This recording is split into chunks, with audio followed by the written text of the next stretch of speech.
Hello friends, welcome in kitchen queen Saheli. आजकेर पर्वेर आमार रेसिपि हलो झटपट चिकेन बिरियानी। नर्माली बिरियानिर राइस सिद्ध करा निये सबार मनेई एकटा कनफिउजन थाके 80% 90%। तबे आजकेर এই রেসিপিতে চালটাকে আলাদা করে সিদ্ধ করার কোনো ঝামেলা নেই। তার সত্ত্বেও দেখুন চালটা কত সুন্দর ঝরঝরে আর একটুও ভেঙে যায়নি, একদম দোকানের মতন রয়েছে।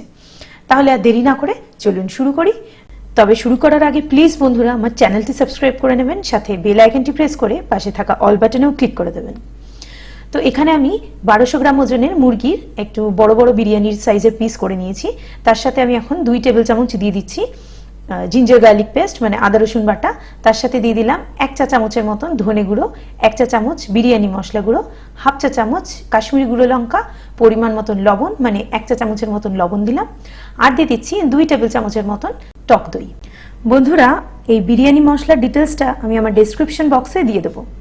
এখন এই সব মশলাগুলোকে ভালো করে মাখিয়ে নিলাম আর তারপর 30 মিনিটের জন্য ম্যারিনেশনে বসিয়ে দিচ্ছি।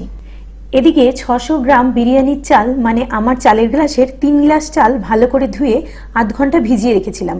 তারপর জল ঝরিয়ে নিয়েছি আর এখন শুকনো কাপড়ে এভাবে ছড়িয়ে দিয়েছি যাতে চালের জলটা পুরোপুরি শুকিয়ে যায়। এদিকে একটা কড়াইয়ে আমি নিয়ে নিলাম 3 টেবিল চামচ মতন রিফাইন্ড অয়েল আর তার সাথে দিয়ে দিচ্ছি 1 টেবিল চামচের মতন ঘি। তো এই ঘি আর তেলের পরিমাণটা আপনারা আপনাদের মতন ব্যালেন্স করে নিতে পারেন। এখন বিরিয়ানিতে দেওয়ার জন্য আলু আমি আগে থেকে নুন আর হলুদ মাখিয়ে রেখেছিলাম, তো সেই আলুটাকে দিয়ে দিলাম। এই আলুটাকে একটু এপিট ওপিট করে খুব হালকা করে ভেজে নেব, খুব বেশি ভাজতে হবে না। তো দেখুন হালকা ভাজা হয়ে গেলে আমি আলুগুলো তুলে নিলাম। এখন ওই তেলের মধ্যেই আমি বেরেস্তা বানানোর জন্য দিয়ে দিচ্ছি পেঁয়াজ কুচি। তো এই বেরেস্তা বানানোর জন্য দুটো জিনিস মনে রাখতে হবে, এক তো পেঁয়াজটাকে খুব মিহি করে কাটতে হবে আর তারপর এটাকে 10 মিনিটের জন্য নুন মাখিয়ে রেখে দিতে হবে। 10 মিনিট পরে দেখবেন পেঁয়াজ থেকে একটা জল বেরিয়ে গেছে, তো সেই জলটাকে ভালো করে নিংড়ে চেপে যদি তেলে দেওয়া যায় তাহলে কিন্তু বেরেস্তাটা একদম সুন্দর গোল্ডেন ব্রাউন আর ঝুরঝুরে মুচমুচে হয়। তো এই দেখুন বেরেস্তাটা আমার ভাজা হয়ে গেছে, তো আমি এটাকে এখন ঝাঁঝরি দিয়ে ভালো করে ছেঁকে তুলে নিচ্ছি।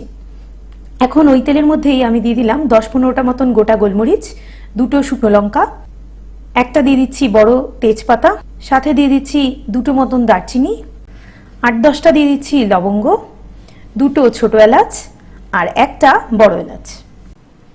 এখন ফোড়নের স্মেল এসে গেলেই আমি চালটা দিয়ে দিচ্ছি। দেখুন চালটা কিন্তু একদম জল শুকিয়ে গেছে। এবার চালটা দিয়ে আমি মিনিট 2 ভেজে নেব। চালে যদি একটুও জল থেকে যায় তাহলে কিন্তু চালটা ভালো করে ভাজা হবে না, তাই খেয়াল রাখবেন চালে যেন একদম জল না থাকে, জলটা যেন পুরোপুরি শুকিয়ে যায়, তারপরেই ভাজবেন। আর আপনাদের মনে প্রশ্ন জাগতে পারে এই পর্যায়ে আমি হঠাৎ চালটা ভাজছি কেন। আসলে আজকের এই বিরিয়ানিতে আমি ভাতের মাড় গালবো না, তাই চালটা একটু ভেজে নিলে তেল আর ঘিটাও চালের গায়ে সমানভাবে লেগে যাবে আর চালটাও অনেক ঝরঝরে হবে। আর তাছাড়া চালটাই ভেজে নেওয়ার কারণে বিরিয়ানির রাইসগুলোও কিন্তু অনেক লম্বা লম্বা হবে। তাই এই পদ্ধতিতে একবার বিরিয়ানিটা বাড়িতে অবশ্যই ট্রাই করবেন। তাই দেখুন চালটা কিন্তু মিনিট 2 মতন আমার ভাজা হয়ে গেল। আমি এবারে এটাকে একটা থালায় তুলে নিচ্ছি। এখন ওই একই কড়াইতে আমি আরো 1 চামচ মতন তেল দিয়ে দিলাম আর তাতে ফোড়নে দিয়ে দিচ্ছি 1 চা চামচের মতন শাহি জিরে আর একটা ছোট তেজপাতা। তো এই ফোড়নে কিন্তু আমি কোনো গোটা গরম মশলা দিলাম না, কারণ সেটা আমি আগেই চালের সাথে ফোড়নে দিয়ে দিয়েছিলাম। তো এখন একটু নেড়েচেড়ে নিয়ে তারপরে আমি ম্যারিনেট করা চিকেনটা অ্যাড করে দিচ্ছি। তো দেখুন আমি মাংসের সাথে খুব সামান্য পরিমাণ তেল দিলাম, কারণ মাংসের মধ্যে অলরেডি টক দই দেওয়া রয়েছে, তো টক দই থেকে খানিকটা তেল বেরোবে আর তাছাড়া মাংস থেকেও খানিকটা তেল ছাড়বে। তো সব মিলে আমি মাংসের জন্য খুব সামান্য পরিমাণে তেল দিলাম। এখন আমি মাংসের সাথে দিয়ে দিচ্ছি বেরেস্তা। আমি 2টো বড় সাইজের পেঁয়াজের বেরেস্তা বানিয়ে নিয়েছিলাম, তো তার অর্ধেকটা আমি এখন ইউজ করলাম, অর্ধেকটা পরে ইউজ করব। আর সঙ্গে দিয়ে দিচ্ছি 1 চা চামচের মতন গরম মশলা গুঁড়ো আর পরিমাণ মতন লবণ। মাংসটা ম্যারিনেশনের সময় খানিকটা লবণ দিয়েছিলাম, তো এখনো আরো 1 চামচ মতন আমি লবণ দিয়ে দিলাম। তো সবকিছু একবার ভালো করে নাড়িয়ে নিয়ে এই চিকেনটাকে কিন্তু আমি এখন স্লো কুক করব, মানে চিকেনের যাতে জলটা বেরিয়ে যায় সেই জন্য আমি এটাকে ঢাকা চাপা দিয়ে একটু রান্না করে নেব। তো এই দেখুন একটু নাড়াচাড়া করে আমি 15 মিনিটের জন্য ঢাকা দিয়ে রেখে দিলাম। আর 15 মিনিট বাদে এই দেখুন মাংস থেকে খুব সুন্দর জল ছেড়ে দিয়েছে আর মাংসটাও খানিকটা সেদ্ধ হয়ে একটু নরম হয়ে এসছে। তো এখন আমি মাংসটাকে একবার উল্টে পাল্টে নিচ্ছি আর তারপর এটাকে ঢেকে আরো 10 মিনিটের জন্য আমি কুক করে নেব, যাতে আরো খানিকটা সেদ্ধ হয়ে যায়। মোটামুটি মাংসটা আধা সেদ্ধ হওয়া অবধি আমি লো ফ্লেমে এইভাবে উল্টে পাল্টে সেদ্ধ করে নিচ্ছি। তো দেখুন আরো 10 মিনিট আমি ঢেকে দিলাম। 10 মিনিট পরে দেখুন মাংসটা অর্ধেক সেদ্ধ কিন্তু হয়ে গেছে। মোটামুটি 30 থেকে 35 মিনিটের মধ্যেই কিন্তু মাংসটা সেদ্ধ হয়ে এসেছে, অর্ধেকটা অনেকটাই নরম হয়ে গেছে।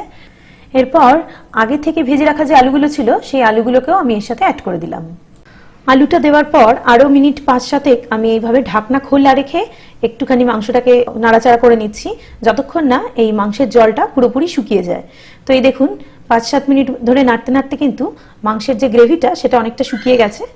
তো যখন পুরোপুরি এইভাবে মনে হচ্ছে মাংসের গ্রেভিটা শুকিয়ে গেছে, তখন আমি এতে বিরিয়ানির যে লিকুইডটা সেটা দিয়ে দেবো। তো আমি 3 গ্লাস চাল নিয়েছিলাম, তাই এখন এই লিকুইডটা আমাকে নিতে হবে 6 গ্লাস। তো আমি 4 গ্লাস জল আর 2 গ্লাস দুধ একটু উষ্ণ গরম করে নিয়ে তারপরে আমি এতে মিশিয়ে দিলাম। তো টোটাল 6 গ্লাস, মানে যতটা আপনারা চাল নেবেন তার ঠিক ডবল পরিমাণের তলন নেবেন। এখন আমি ভেজে রাখা চালটাকেও এর সাথে দিয়ে দিচ্ছি। বন্ধুরা, আমি কিন্তু কোনো প্যাকেট চাল ইউজ করিনি।